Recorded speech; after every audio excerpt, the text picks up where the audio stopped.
Pemirsa, polisi berhasil mengungkap kasus pembobolan tower dengan menangkap 3 wong tersangka. 2 tersangka diantaranya gagal beraksi di kawasan 15 Ulu Palembang karena kepergok warga.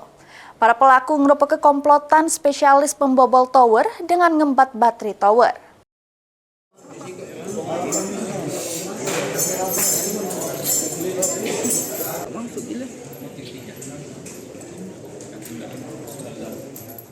Ketiga wong bernama Ali, Predi Samurio Saputra ini merupakan komplotan spesialis pembobol tower. Dengan mengembat baterai yang ada di tower tersebut, Ali sama Predi pernah beraksi di kawasan 15 Ulu Palembang, namun aksinya gagal karena kepergok warga sekitar. Aksinya pun viral pas nak ditangkap warga, salah sikok pelaku nembak ke senjata api. Sesudah polisi berhasil menangkap Ali sama Predi, polisi melakukan pengembangan dengan menangkap Rio Saputra yang beraksi di kawasan Alang-Alang Lebar Palembang. Dari pemeriksaan polisi, para pelaku sudah melakukan aksinya sebanyak 10 kali.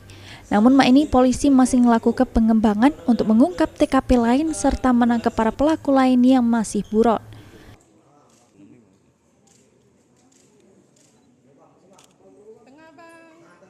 Modusnya adalah para pelaku ini memasuki di wilayah tower, kemudian melakukan pencurian terkait dengan perlengkapan yang ada di dalam tower. Kemudian motifnya juga mereka melakukan pencurian ini untuk memperoleh sejumlah uang, karena barang-barang yang nantinya sudah dapat diambil itu akan dijual. Akibat perbuatannya, para tersangka harus menjalani hari-hari di balik jeruji besi dengan ancaman hukuman 7 tahun penjara. Mulyadi, PAL TV.